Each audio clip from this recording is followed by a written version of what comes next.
I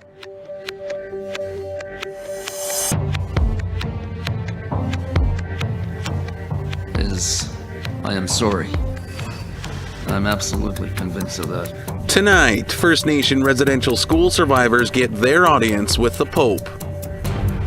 One of our concerns is that initially we were led to believe there were as many as 20 people in the community that had been allegedly assaulted.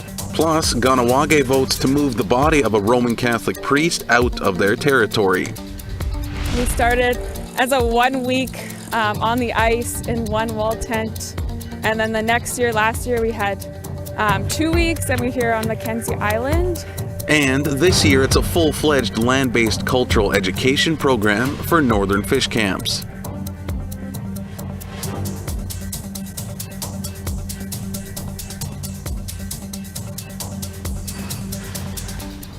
Good evening, welcome to APTN National News. I'm Daryl Stranger.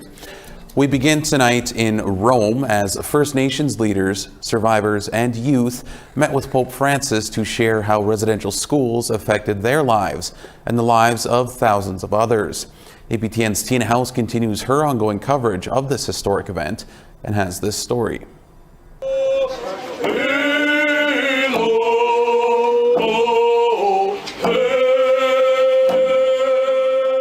As drummers sang the Coast Salish anthem of Chief John George, leaders and residential school survivors gathered outside their hotel to make their way to the Vatican. Cookbee Roseanne Casimir from Kamloops to Sequepum will be talking directly to Pope Francis. We started today off with ceremony and had some much needed grounding, some song, and some hugs and blessings from my family from back home, British Columbia, and connecting here with my family that I'm going to the Vatican with as well. And I feel good about this journey that I'm taking and the messages that I'll be delivering. For Vice Chief David Pratt from Saskatchewan, he says the mandate for this meeting is clear. We're here to give a message to the Pope and the Catholic Church that, number one, they have to apologize, they have to recognize, what they've done to our people as a result of that federal government policy, but number two, to share with us the records that they have, not only in Canada, but here in the Vatican. And as they boarded the bus to go to the Vatican, we ran into Lauren Green from Musqueam First Nation. I'm overwhelmed with joy. And what do you hope from today's meeting? For us to move forward, to be able to move forward. The apology would mean a lot for our people. And after a 2-hour meeting, the delegation walked through St. Peter's Square, led by former National Chief Phil Fontaine and National Dene Chief Jerry Antoine. For all that he heard today and probably heard with the Métis and Inuit delegations about the horrible experience of too many of our people that attended residential schools. He heard about the doctrine of discovery and our issues with that, the papal bulls.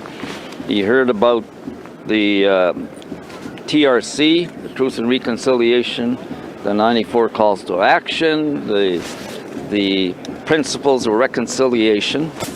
Yes, he was given a plate full of issues that are of critical importance and concern for our people. For Grand Chief Willie Littlechild, he spent 14 years in 3 different residential schools, and he believes what happened here in Rome this week is a giant step forward in healing. I spent 14 years of my life in 3 different residential schools. Tomorrow is my birthday, and the gift we received today, or I received today, is a good day that tomorrow will be the first day of reconciliation. Despite not getting the apology during this latest meeting with the Pope, he asked for a private encounter with the core delegation that he met with this week, which will take place after the general audience with the entire delegation tomorrow. Tina House, APTN National News, Rome. 2 months ago, the Williams Lake First Nation in BC announced the discovery of possible unmarked grave sites at a residential school in the Williams Lake area. This prompted a visit from Canada's Prime Minister yesterday. Rob Smith was there and brings us this story. Children greet the Prime Minister, grandchildren, great-grandchildren of those that went to the school, unaware of the horrors their ancestors faced.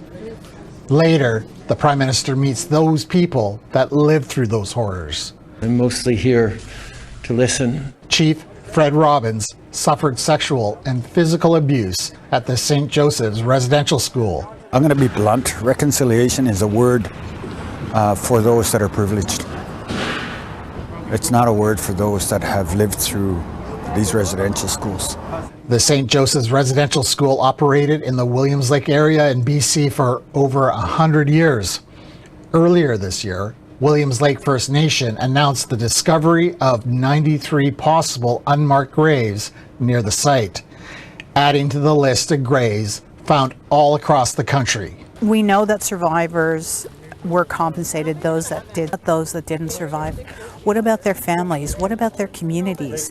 You know, reparations for these institutions is an ongoing issue that we have to face in this country. Trudeau announced $2.9 million to fund the ongoing investigation into the graves. That's on top of $1.4 million provided by the federal government earlier this year. It gives me hope moving forward that the things and the commitments that we talked about today are going to, make that meaningful impact. Sing a couple of songs, and while we're singing, And we're not living up to the kind of country we all like to think we are. Chief Robbins welcomes the federal money, but believes it's not enough. Are they willing to go to that next step and take this to the Supreme Court of Canada to recognize the genocide that happened? Rob Smith, APTN National News, Williams Lake, British Columbia. A Mohawk community near Montreal is waiting for a Jesuit priest's remains to be moved off their lands. An independent investigation was conducted between October 2021 and February 2022. It found no proof that Father Léon Lajoie committed alleged sexual assaults on Kahnawake Mohawk territory, but community members voted over the weekend to move him regardless. Lindsay Richardson has more. It came down to a difference of nearly 30 votes. 195 residents voted to keep Father Léon Lajoie interred here at the Jesuit mission on Kahnawake Mohawk territory, while 223 residents voted to exhume his remains and move them to a Jesuit cemetery 65 kilometers north.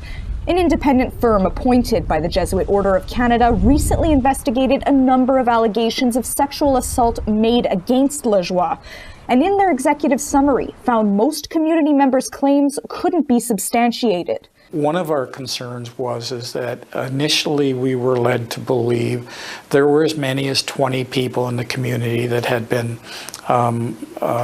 allegedly assaulted or victims of some type of impropriety at the hands of Father Lajoie. And as you will see in the executive summary, only 3 people were identified, and really only one reached out to us. But we did find a finding of fact that one person was abused. We just can't support the position that it was Father Lajoie due to a number of things that I can't share. But as the voting results show, a number of members want action regardless. In a statement, Mohawk Council Chief Tanya Perron acknowledged the ballot may have provided resolution for some, whereas for others, it has caused great pain. We only hope that the path moving forward paves the way for healing for everyone. Representatives with the Kahnawake Longhouse didn't participate in the vote, but acknowledged the Lajoie situation as a triggering issue, saying in a press release they feel relocation is a necessary measure for Kahnawake Rono to begin their healing journey and attain the closure they need. The Jesuits of Canada say they'll be consulting the community about the relocation and are working to get legal clearance to exhume Father Lajoie's remains. Lindsay Richardson, APTN National News, Kahnawake Mohawk Territory. We want to hear what you think about the Kahnawake Mohawks' decision to move Father Lajoie's body. Here's how to continue the conversation. Send your emails to news@aptn.ca or leave a comment on aptnnews.ca. You can also find us on Facebook, Twitter, Instagram, YouTube, and TikTok. Follow APTN News to join the conversation and see our latest stories. We need to take a short break, but still to come, a new report on housing was released today and says billions of dollars are needed to address the housing needs of Indigenous people.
Welcome back to APTN National News.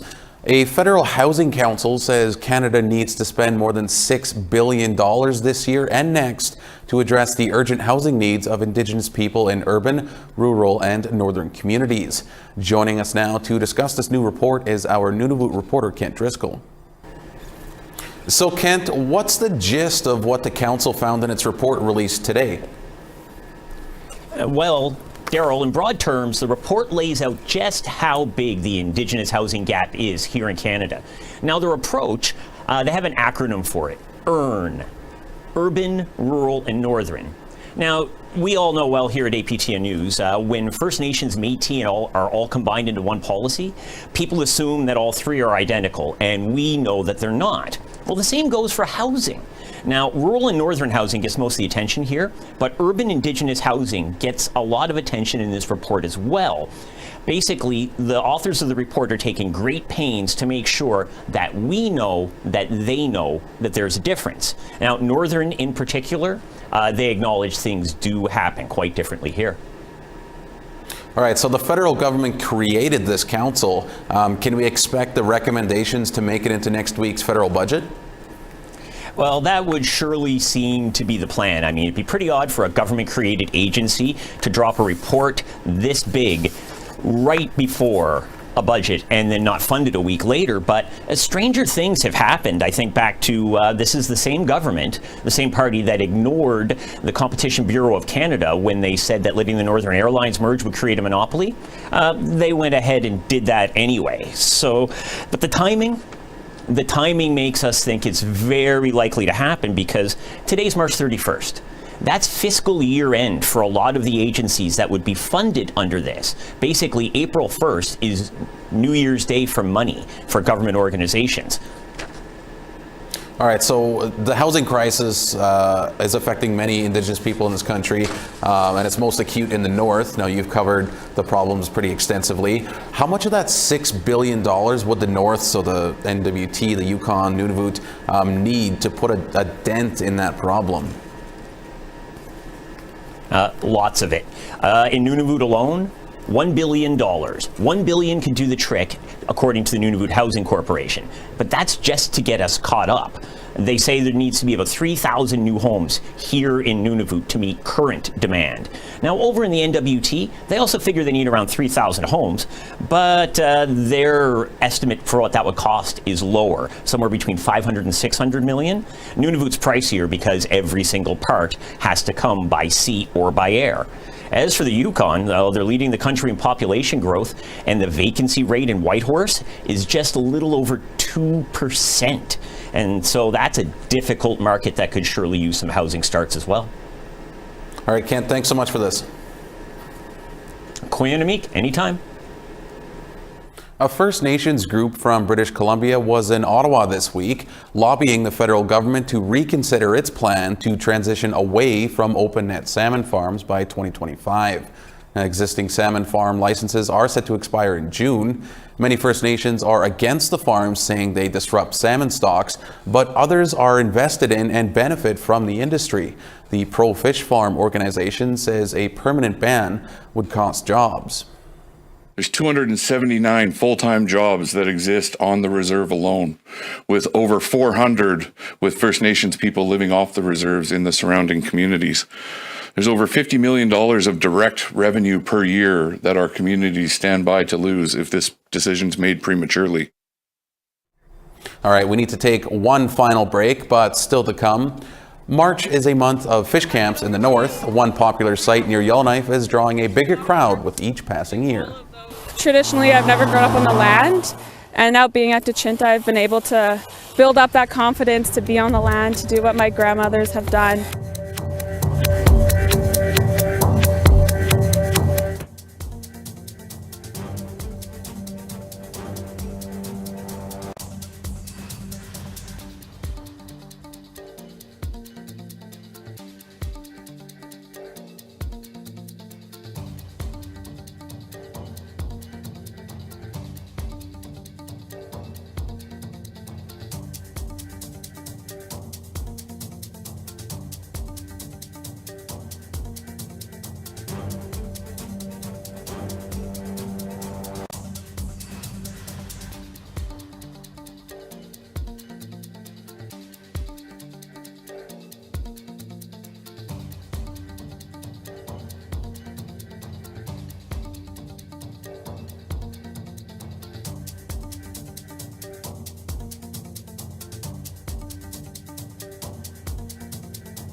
Welcome back. It's time now for our photo of the day. From the Soto First Nation located in Western Canada, Ken Cameron sent in this beautiful photo of the sunset disappearing behind the mountains along the shoreline and calm waters of Moberly Lake.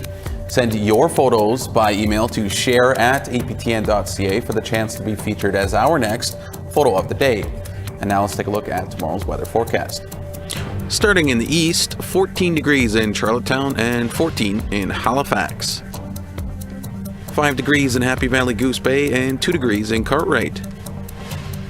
-1 and some snow in Val-d'Or and 8 degrees in Montreal. 0 degrees in Sault Ste. Marie and +6 in Sarnia.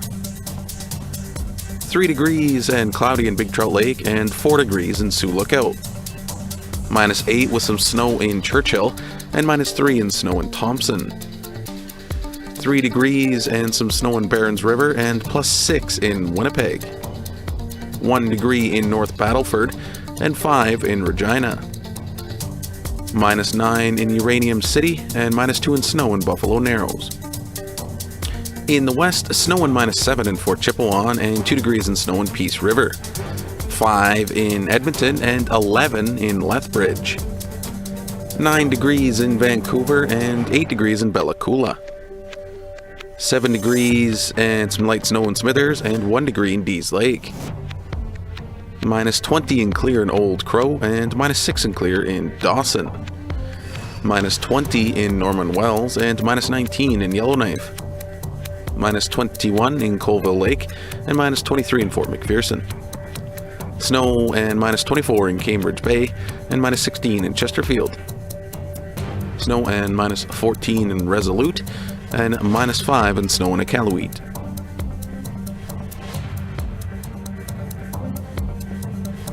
Across the north, March is a month of fish camps, and one popular site near Yellowknife is drawing a bigger crowd with each passing year. Our reporter Charlotte Moore-Jacobs takes us there with this story. Jackfish, whitefish, trout, and walleye are just some of the delicacies gifted from the waters of Tinde, Great Slave Lake. Stay on that side of the net and I'll bring the bucket over to you. And it's here at Tachinta's Fish Camp where participants learn traditional skills required to respect and harvest in a good way. Located on Mackenzie Island, a short drive by ice road from Yellowknife, Camp Lue, meaning fish in Welliday, has been in full swing for most of March. We started as a 1 week on the ice in one wall tent, and then the next year, last year, we had 2 weeks and we're here on Mackenzie Island, and then this year we built it right up because we saw the need in community. In its third year, it's seen numerous groups, schools, and Yellowknife's Dene members. Kyla Lesage is the outreach coordinator with the Tachinta Center for Research and Learning. She's been here since day one. And we always say like self-determination, like we're on an island, we're doing things that our elders have done in a very different way, but we're still here and we're still doing what we love. And it's definitely part of our programming to resist all of colonialism that has removed us and bring us back. And so having a program that brings us back. You have to have respect for all the animals that feed you. Elders teach the next generation how to clean and prepare fish. About cutting fish and all the guts and the big, you can't pop. The most thing I like is about fish is dry fish with butter and salt. What do you like about camp? Sled ride. Tachinta Bush University offers on-the-land learning and has produced dozens of graduates from its programs. But as Lesage explains, this camp has been able to reach local youth. And so we have those little ones that you can see that are just learning even how to walk, some of them, but some of them are actually pulling and understanding the importance of setting nets and the importance of working on fish and respecting the land. The camp puts Dene laws into practice, like sharing what you have, and that includes sharing what you know about empowerment as a woman on the land. means a lot on a personal level to me. I never grew up with my culture. I'm Gwich'in and Anishinaabe, but my family was removed because of residential school. So I've never grown up, traditionally, I've never grown up on the land. And now being at Dechinta, I've been able to build up that confidence to be on the land, to do what my grandmothers have done. Charlotte Moore-Jacobs, APTN National News, Mackenzie Island, Chief Dragi's territory. The Treaty 1 Development Corporation is partnering with an Indigenous-owned travel agency in Manitoba. The partnership promises to bring more tourism opportunities for Indigenous communities. America's first national full-service Indigenous-owned travel and tourism agency, and they've added another partner. The Treaty 1 Development Corporation is now a part of the agency, and Chief Dennis Meaches says he's excited for what's to come. We're moving into a lot of different industries, and just with our economic development, our indigenomics, and more so, we're going to see that roll out in the coming years, which is a good thing because we have a very large Indigenous population, and we need to create those opportunities for our young people and the generations to come. So we're really establishing a foundation, an economic foundation for our people. Started in 2015, Indigeno Travel creates travel and tourism career opportunities and revenue sources for Indigenous people across Canada and promotes Indigenous tourism experiences around the world. The company also focuses on the Truth and Reconciliation Commission's call to action number 92 for reconciliation through business and commerce. And it was making connections was what we ended up with. Making connections and reconciliation and call to 92 is exactly that. Creating jobs for Indigenous people and having Indigenous and non-Indigenous people interacting on a daily basis. Meaches added he hopes the partnership can bring tourism to Indigenous people in Manitoba and across the country. I think for years, Indigenous people weren't really ingrained in the travel industry, but we do know there's for example, I think within the city itself, there's 30% of the hotels occupancy is Indigenous people. But this is not only for Indigenous people, it's for all people, right? So we hope to bring tourism here in Manitoba and across the country. Daryl Stranger, APTN National News, Winnipeg. Yes.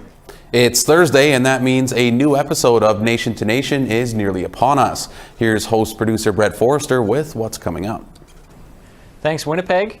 Coming up, I'll sit down with Indigenous Studies professor Nigan Sinclair. We'll discuss what to look for as First Nations delegates have their final audience with the Pope tomorrow. While an apology is a good first step, Sinclair says real reconciliation must come with reparations. Then I'll be joined by Catherine Coumans of Mining Watch. She joined two NDP MPs this week as they announced a plan to clamp down on international human rights abuses by Canadian mining firms. And finally, next week's show lands on Federal Budget Day. I'll have a preview right after the news. All right, that's all we have for you tonight on APTN National News. Stick around. Nation to Nation with Brett Forrester is coming up next. I'm Daryl Stranger. Thank you for joining us. Have a great night.